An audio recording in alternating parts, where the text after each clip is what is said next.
আসসালামু আলাইকুম। Home chef expert চ্যানেলে আপনাকে স্বাগতম। আজকে আমি দেখাবো কিভাবে গ্রামীণ স্টাইলে খুব সহজে খিচুড়ি এবং মুরগির মাংস রান্না করা যায়।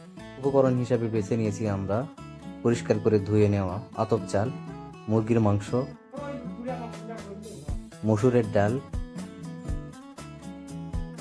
খিচুড়ি এবং মুরগির মাংসের জন্য আলাদা আলাদা গরম মশলা, পেঁয়াজ কুচি, কাঁচামরিচ, আদা বাটা, রসুন বাটা, জিরা বাটা, দেশি লাল আলু টুকরা করে কেটে নিয়েছি। তো চলুন শুরু করা যাক আমাদের রান্না। রান্নার জন্য আমি একটি পরিষ্কার কড়াইয়ের মধ্যে পরিমাণ মতো সয়াবিন তেল ঢেলে নিয়ে সেখানে পেঁয়াজ কুচি এবং কাঁচামরিচ ঢেলে দিলাম। দিয়ে আমি এ পর্যায়ে আমি এখানে অ্যাড করব কিছু গরম মশলা, যেমন সাদা এলাচ, লবঙ্গ, দারচিনি এবং গোলমরিচ। এগুলোর সাথে পেঁয়াজের সাথে আমি অ্যাড করে সুন্দর করে ভাজতে থাকলাম। ভাজতে ভাজতে যখন মোটামুটি বাদামি রং ধারণ হয়ে আসতেছে, তখন এর মধ্যে আমি অ্যাড করলাম সামান্য পরিমাণে 1 চা চামচ জিরা বাটা, যেমনটা আপনারা স্ক্রিনে দেখতে পাচ্ছেন।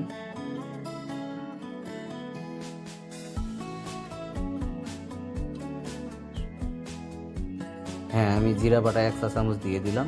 দেওয়ার পরে পেঁয়াজের সাথে সুন্দর করে মিশিয়ে ভেজে নিলাম। ভাজতে ভাজতে এর মধ্যে আমি অ্যাড করেছি রসুন বাটা এবং আদা বাটা এবং সামান্য কিছু পানি দিয়ে আমি ফুটিয়ে 50% সিদ্ধ করে নিয়েছি, যেমনটা আপনারা দেখতে পাচ্ছেন। এবার আদা, পেঁয়াজ, রসুন এবং মরিচ যখন আমার 50% সিদ্ধ হয়ে আসছে, তখন এর মধ্যে আমি অ্যাড করলাম 1 চা চামচ মরিচের গুঁড়া এবং স্বাদ মতো পরিমাণ মতো হলুদের গুঁড়া, যেমনটা আপনারা দেখতে পাচ্ছেন। সমস্ত উপকরণ দিয়ে আমি সুন্দর করে আবার ফুটিয়ে নিয়েছি এবং অনেকক্ষণ কষিয়ে নিয়েছি। কষানো যখন আমার মোটামুটি এক পর্যায়ে শেষ হয়ে আসছে, অর্থাৎ পেঁয়াজ ভাজা থেকে তেল বের হতে শুরু করছে, তখন এই পর্যায়ে আমি এখানে ঢেলে দিয়েছি সামান্য কিছু পানি, দিয়ে আবারও আমি কিছুক্ষণ ফুটিয়ে নিয়েছি, যেমনটা আপনারা স্ক্রিনে দেখতে পাচ্ছেন। ফুটানো মোটামুটি শেষ হয়ে আসলে আমার মশলাটা যখন রেডি হয়ে আসছে, তখন এর মধ্যে আমি দিলাম স্বাদ মতো লবণ, দিয়ে খানিকক্ষণ আবার কষিয়ে নিলাম। এবার আমি এর মধ্যে দিয়ে দিলাম মুরগির মাংস, দিয়ে সুন্দর করে আমি কষিয়ে নিলাম। মাংস যখন মোটামুটি 50% সিদ্ধ হয়ে আসলো, তখন এর মধ্যে আমি অ্যাড করে দিলাম সেই কেটে রাখা আলুর টুকরাগুলি, যেমনটা আপনারা দেখতে পাচ্ছেন। এই সমস্ত উপকরণ দিয়ে আবারও আমি সুন্দর করে কষাতে থাকলাম। কষানোর এক পর্যায়ে যখন দেখলাম যে আলুগুলি মোটামুটি 60% সিদ্ধ হয়ে আসছে, তখন এর মধ্যে আমি অ্যাড করলাম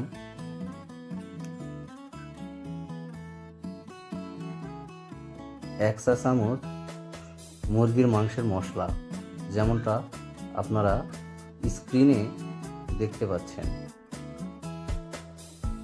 হ্যাঁ, আমি 1 চা চামচ রাঁধুনি রেডিমিক্স মুরগির মাংস মশলা এখানে অ্যাড করলাম। করে সমস্ত উপকরণ আবার আমি কষিয়ে নিলাম, নিয়ে এক পর্যায়ে সামান্য কিছু পানি দিয়ে ঢেকে রাখলাম। এইবার আমার মাংসটা যখন আরও 70 বা 80% সিদ্ধ হয়ে আসলো, তখন আমি এর মধ্যে পানি অ্যাড করব। আপনারা দেখতে থাকুন। আপনারা একটা কথা মনে রাখবেন, মুরগির মাংস সবসময় একটু নাড়তে থাকা লাগে অনবরত, না হলে মাংসটার মধ্যে মশলা কম ঢোকে এবং খেতে ভালো লাগে না। এই জন্য আমি বারবার এখানে নাড়তে আসি। এবার আমি এর মধ্যে পরিমাণ মতো পানি অ্যাড করে দিয়ে ঢাকনা দিয়ে ঢেকে রাখবো এবং কিছুক্ষণ ফুটিয়ে নিব। এই যে দেখুন, আমার পানি শুকিয়ে শেষ হয়ে আসছে এবং আমাদের মাংস প্রায় 100% সিদ্ধ হয়ে আসছে এবং আলুও হয়ে গেছে। তো আমাদের মাংস 100% সিদ্ধ হয়ে আসছে, আমাদের মাংস রেডি। দেখুন কত সুন্দর কালার চলে আসছে এবং কত সুন্দর গ্রেভি লাগতেছে। তো এই হচ্ছে মুরগির মাংস। খিচুড়ির জন্য নিয়েছি আমরা পোলাইয়ের চাল, মসুরির ডাল, কিছু গরম মশলা। এখন আমরা পোলাইয়ের চাল এবং মসুরির ডাল যতখানি নিয়েছি, তার ডাবল দিব আমরা পানি। যেমন আপনারা দেখতে পাচ্ছেন, রাইস কুকারে আমরা 3 গ্লাস চাল এবং মসুরির ডাল নিয়েছিলাম, এখানে আমরা 6 গ্লাস বা তার সামান্য কিছু পরিমাণ পানি দিয়ে আমরা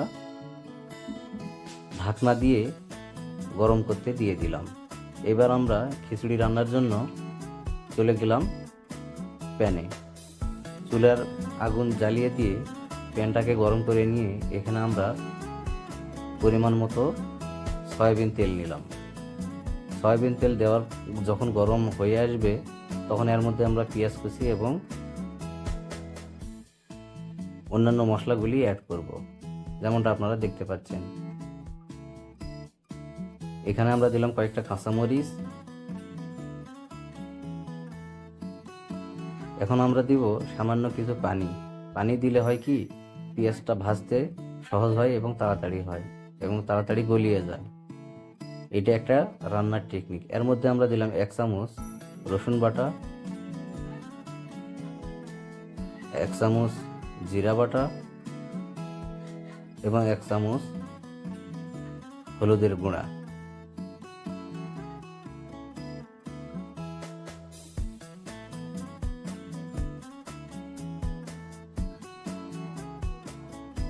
এখানে দিচ্ছি মরিচের গুঁড়া 1 চা চামচ।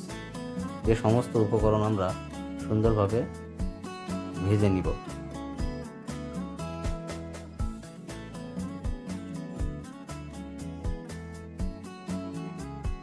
সমস্ত উপকরণ যখন ভেজে ব্রাউন কালার হয়ে আসবে তখন এর মধ্যে আমরা দিয়ে দিলাম মসুরির ডালগুলি। মসুরির ডালগুলি সুন্দর করে এখানে আমরা ভেজে নিব। এখানে আমরা সামান্য কিছু পরিমাণ পানি অ্যাড করে নিয়েছি যেন প্যানের নিচে কোনো লেগে না যায়, যেমনটা আপনারা দেখতে পাচ্ছেন। মসুরির ডাল যখন আমাদের মোটামুটি সিদ্ধ হয়ে আসছে 50%, তখন আমরা কলাইয়ের চালে এর মধ্যে ঢেলে দিলাম এবং সমস্ত উপকরণের সাথে সুন্দর করে নাড়তে থাকবো। যখন খিচুড়ির চাল 50% সিদ্ধ হয়ে আসবে তখন মোটামুটি আমরা বুঝে যাব যে আমরা হয়ে গেছে। এর মধ্যে আমরা অ্যাড করলাম সামান্য কিছু পরিমাণ লবণ এবং রাঁধুনি রেডিমিক্স মুরগির মাংসের মশলা, যেটা খিচুড়ির মধ্যে দিলে অনেকটাই ফ্লেভার ভালো হয় এবং খেতেও খুব সুস্বাদু লাগে। আমরা সমস্ত উপকরণ দিয়ে কড়াইয়ের মধ্যে চালগুলি অনবরত নাড়তে থাকি যেন তলার মধ্যে লেগে না যায়। একটা কথা খেয়াল রাখবেন, খিচুড়ি যত আপনি ভেজে নেবেন চাল তত আপনার খেতে সুস্বাদু হবে। তাই একটু বেশি সময় নিয়ে খিচুড়ির চাল ভাজা লাগে, যেমনটা আপনারা স্ক্রিনে দেখতে পাচ্ছেন। এবার খিচুড়ির চাল ভাজা হয়ে আসলে সেই গরম পানির মধ্যে চাল ভাজাগুলি আমরা ঢেলে দিয়ে দিলাম এবং ঢাকনা দিয়ে রেখে দিলাম। কিছুক্ষণ পরে আপনারা দেখুন কত সুন্দর কালার চলে আসছে খিচুড়ি থেকে এবং পানিও মোটামুটি শুকিয়ে আসা শুরু করছে। আমি এই পর্যায়ে একটা চামচ দিয়ে নেড়ে দিয়ে ডিমের মতো বল আকৃতি করে আবার ঢেকে রাখলাম। দেখুন আবার আমি ফিরে আসলাম, কত সুন্দর হয়ে গেছে। এবার পানিও শুকিয়ে আসছে, তার মানে আমাদের খিচুড়ি রেডি। 5 মিনিট পরে আবার আমি ফিরে আসলাম এবং দেখুন পানি সমস্ত শুকিয়ে গেছে এবং কতটা ঝরঝরে এবং লোভনীয় হয়েছে, কত সুন্দর ইয়াম্মি লাগতেছে। এই হচ্ছে খিচুড়ি এবং মুরগির মাংসের রেসিপি।